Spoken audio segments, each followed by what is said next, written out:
குழந்தைகளா, இது உயர்திணையும் அக்ரிணையும் 3ஆம் வகுப்பு வீம்பால் வந்த விளைவு தமிழ் பாடம் எண் 20.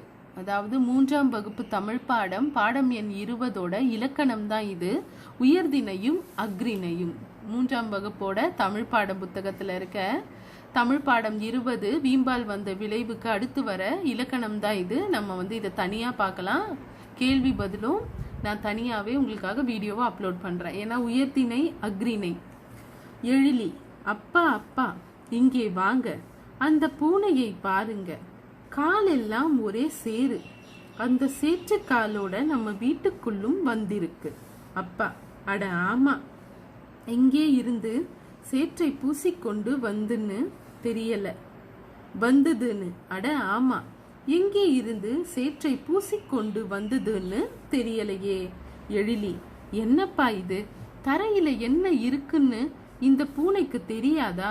பார்த்து நடக்கலாம்ல. அப்பா, அது சரி. எழிலி, நீயா இருந்தா என்ன செய்வ? ஐயா, நானா இருந்தா கால்ல சேறு படாம ஒரே தாண்டி ஓடி வந்திருப்பேனே. அப்பா, அதைத்தான் நானும் சொல்ல வரேன். சேற்றில் கால் பட்டால் அழுக்காகும்னு உனக்கு தெரியும், ஆனால் பூனைக்கு தெரியல. ஏன் தெரியுமா? எழிலி, தெரியல, நீங்களே சொல்லுங்கப்பா. அப்பா, ஏன்னா நாம் எல்லாம் உயர்திணை, விலங்கு பறவை எல்லாம் அக்ரிணை. அதனால தான் என்ன நடக்க போகுதுன்னு நமக்கு தெரியும். ஆனா விலங்கு பறவைக்கு நாம என்ன செய்யறோம், செய்தா என்ன ஆகும்னு புரிந்து கொள்ள முடியல. எழிலி, ஓ அதுதானா, அது சரிப்பா. உயர்திணை அக்ரிணைன்னு சொல்றீங்களே, அப்படி நான் என்னப்பா? அப்பா, நான் கேட்கறதுக்கு முதல்ல விடை சொல்லு. உன்னை சுற்றி யாரெல்லாம் இருக்காங்க? எழிலி, நீங்க, அம்மா, அண்ணா, அக்கா, தம்பி, சிற்றப்பா, பெரியப்பா, அத்தை, அப்புறம் என் கூட விளையாடுவாங்களே மீனா, ரோசி, கம்ரூன், பாபு, சுரேஷ், கௌதம், சீனு, ராதிகா, ரம்யா, ஐசு, சிருஷ்டி, பாரு, வித்யூன். அப்பா, போதும் போதும், உனக்கு நிறைய நண்பர்கள் இருக்காங்கன்னு எனக்கு தெரியும். உன்னை சுற்றி இருக்கிறவங்கன்னு நீ இப்ப சொன்னல, இவங்க எல்லோருக்கும் உயிர் இருக்கு. அது மட்டுமா, நல்லது எது தீயது எதுன்னு பகுத்து பார்க்கும் பண்பும் இருக்கு. இவங்க மட்டுமில்லாம நம்மை போலவே பண்புகள் இருக்கின்ற மக்கள், தேவர், நரகர், இவர்களை எல்லாம் உயர்திணைன்னு தான் சொல்றாங்க. அது சரி. எழிலி, நீ இன்னும் வேற என்னவெல்லாம் உன்னை சுற்றி இருக்குன்னு சொல்லலையே. எழிலி, வேற என்னப்பா இருக்கு?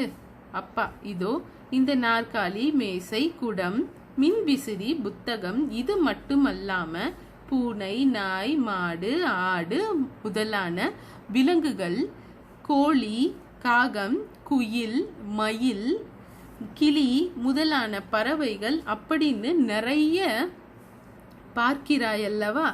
இவற்றில் பறவை விலங்குகளுக்கு எல்லாம் உயிர் இருக்கு. ஆனால் நாற்காலி, மின்விசிறி இவை போன்றவற்றிற்கு உயிர் இல்லை. அதனால இந்த மாதிரி உயிருள்ள உயிரற்ற பொருட்களை எல்லாம் உயர்திணையில சேர்க்க முடியாது. இவையெல்லாம் உயர்திணை அல்லாத திணை. அதனால தான் அக்ரிணைன்னு சொல்றோம். நிலம், நீர், மலை, மரம், கடல் இவையெல்லாம் கூட அக்ரிணை தான். எழிலி, ஆனா நான் பார்க்கிற பொருள்ல இதுதான் உயர்திணை, இதுதான் அக்ரிணைன்னு எப்படிப்பா கண்டுபிடிக்கிறது? அப்பா, அடடே, நீ நல்லாவே யோசிக்கிற எழிலி. ஒவ்வொரு பொருளுக்கும் ஒரு பேரு இருக்குல்ல, அதை வைத்து நீ எளிதாக கண்டுபிடிக்கலாம். அந்த பெயரை வைத்தே அதற்கு உயிர் இருக்கா, நம்மை போல அது சிந்திக்குமா, வேலை செய்யுமான்னு கண்டுபிடிக்கலாம்ல. பெயரை வைத்தே என்ன திணை, பால், எண், இடம்னு எல்லாத்தையும் கண்டுபிடிக்கலாம். இதை பற்றி இன்னும் விரிவா நாளைக்கு சொல்றேன். இதுவரை சொன்னதுல என்ன புரிஞ்சுக்கிட்ட? எனக்கும் தெரியணும்ல. தென்னை மரம் உயர்திணையா அக்ரிணையா? எங்கே சொல்லு பார்க்கலாம். எழிலி, மரம் எல்லாம் அக்ரிணை தானே, தென்னை மரம் அக்ரிணை தான்ப்பா. இப்போ நல்லா புரிந்து கொண்டேனப்பா. திணை என்பது ஒழுக்கம். அதன் அடிப்படையில் உயர்திணை அக்ரிணை என இரண்டாக கூறுவர்.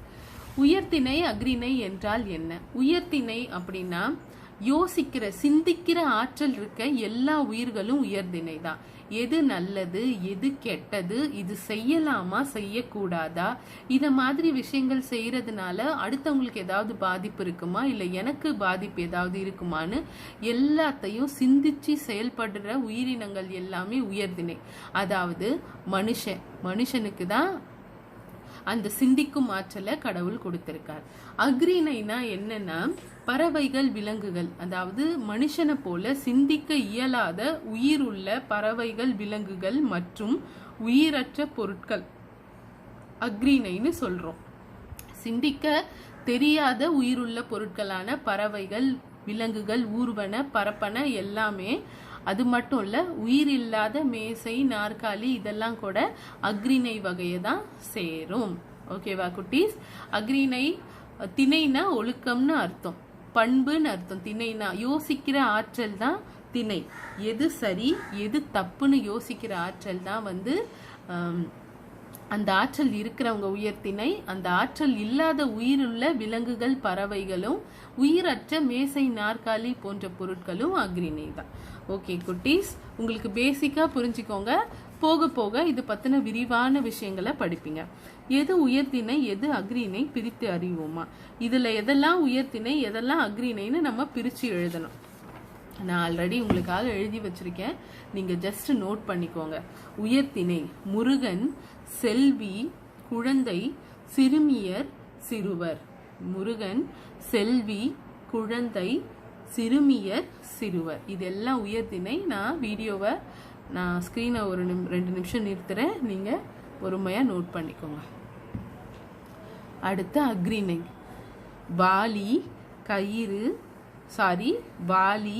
கன்று, மீன், பசு, கழுதை, குருவி, வண்டு, விலங்கு, தேனீ, ஒட்டகம், எறும்பு, மரங்கள், நாற்காலி, மேசை, மின்விசிறி, பறவை இது எல்லாமே அக்ரிணை.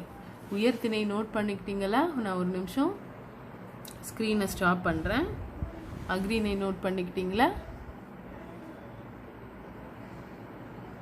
ஓகே குட்டீஸ், உங்களுக்கு இந்த இலக்கணம் புரிஞ்சிருக்கோன்னு நான் நினைக்கிறேன்.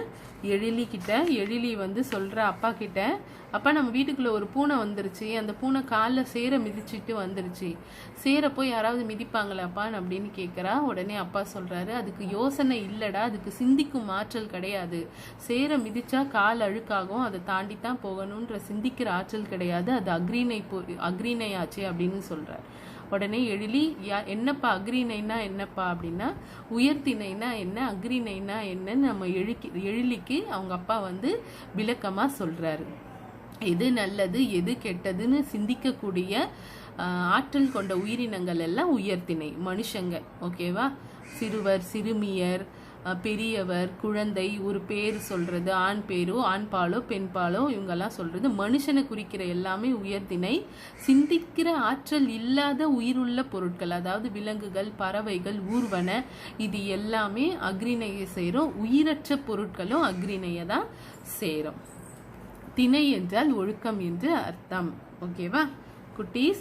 இதோட வினாவிடையே நான் தனி வீடியோவா அப்லோட் பண்றேன். ஓகே குட்டீஸ், உங்களுக்கு இந்த வீடியோ இந்த இலக்கணம் உங்களுக்கு புரிஞ்சிருக்கும்னு நான் நினைக்கிறேன். இந்த வீடியோ பிடிச்சிருந்தா லைக் பண்ணுங்க. இது யாருக்கெல்லாம் யூஸ்ஃபுல்லா இருக்குமோ அவங்களுக்கெல்லாம் ஷேர் பண்ணுங்க. சேனலை உங்க ஃப்ரெண்ட்ஸ்க்கும் ரெஃபர் பண்ணுங்க. இந்த வீடியோட ரைட் சைட் கார்னர்ல சப்ஸ்கிரிப்ஷன் பட்டன் கொடுத்துருப்பேன். மொபைலில் பார்க்குறவங்க சப்ஸ்கிரைப் ஆப்ஷனுக்கே போய் சப்ஸ்கிரைப் பண்ணிக்கோங்க.